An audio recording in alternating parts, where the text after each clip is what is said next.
Morning दोस्तों। आइए सुनाते हैं आपको कहानी तीन पुतले।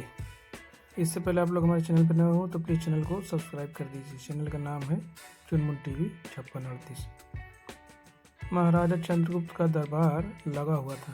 सभी सभासद अपनी अपनी जगह पर बैठे हुए थे। महामंत्री चाणक्य दरबार की कार्यवाही कर रहे थे।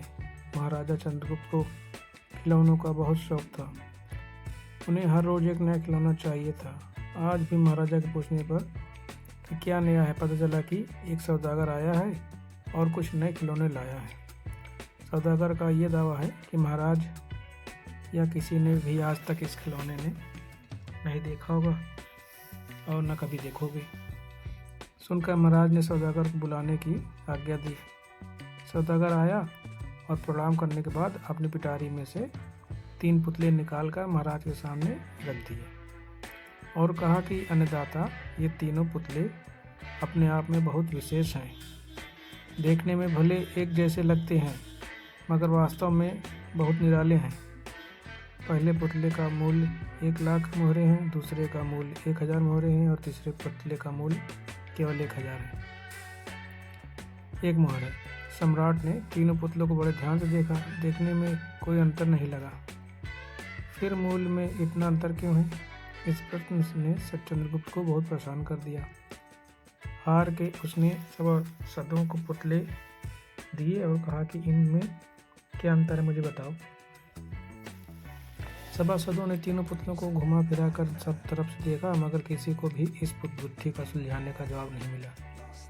चंद्रगुप्त ने जब देखा कि सभी चुप हैं तो उसने वही प्रश्न अपने गुरु और महामंत्री चाणक्य से पूछा। चाणक्य ने पुतलों को बहुत ध्यान से देखा और दरबार को तीन तिनके लाने की आज्ञा दी। तिनके लाने पर चाणक्य ने पहले पुतले कान में तिनका डाला।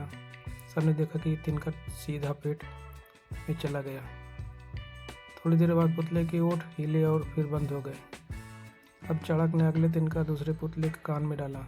इस बार सबने देखा कि तिनका दूसरे कान से बाहर आ गया और पुतला ज्यों का त्यों रहा। ये देखकर सभी को उत्सुकता बढ़ती जा रही थी कि आगे क्या होने वाला है। अब चाणक्य ने तिनका तीसरे पुतले के कान में डाला। सबने देखा कि तिनका पुतले के मुंह से बाहर आ गया। अब पुतले का मुंह एकदम खुल गया। पुतला बराबर हिल रहा था जैसे कुछ कहना चाहता हो। चंद्रगुप्त के पूछने पर कि ये सब क्या है और इन पुतलों को मूल्य अलग अलग क्यों है, चाणक्य ने उत्तर दिया, राजन, चरित्रवान सदा सुनी सुनाई बातों को अपने कान तक ही रखते हैं और उनकी पुष्टि करने के बाद ही अपना मुंह खोलते हैं। यही उनकी महानता है।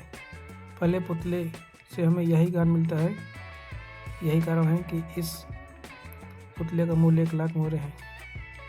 कुछ लोग सदा अपने में ही मगन रहते हैं और बात को अनसुना कर देते हैं और उन्हीं वाह की कोई इच्छा नहीं होती। ऐसे लोग कभी किसी को हानि नहीं पहुंचाते। दूसरे पुतले से हमें यह ज्ञान मिलता है और यही कारण है कि इस पुतले का मूल्य 1,000 मोहरे हैं। कुछ लोग कान के कच्चे और पेट के हल्के होते हैं। कोई भी बात सुनी नहीं कि सारी दुनिया में शोर मचा दिया। इन्हें झूठ सच का कोई ज्ञान नहीं, बस मुंह खोलने से मतलब है। यही कारण है कि इस पुतले को मूल्य केवल 1 मोहर है। यही ज्ञान तो तुम इन पुतलों से इंसान को तुम पहचानो जरा, अंदर से कुछ बाहर से कुछ, इस भेद को तुम अपनाओ जरा। तो दोस्तों, कैसी लगी कहानी? आई होप आप लोगों को पसंद आई होगी। पसंद आई हो तो चैनल को लाइक करिए और चैनल को सब्सक्राइब करिए और हाँ, कमेंट ज़रूर किया करिए भाइयों। इससे हमें मोटिवेशन मिलता है। कहानी सुनने के लिए धन्यवाद। कल आपके लिए फिर एक नई कहानी के साथ आएंगे। तब तक के लिए आज्ञा दीजिए। नमस्कार।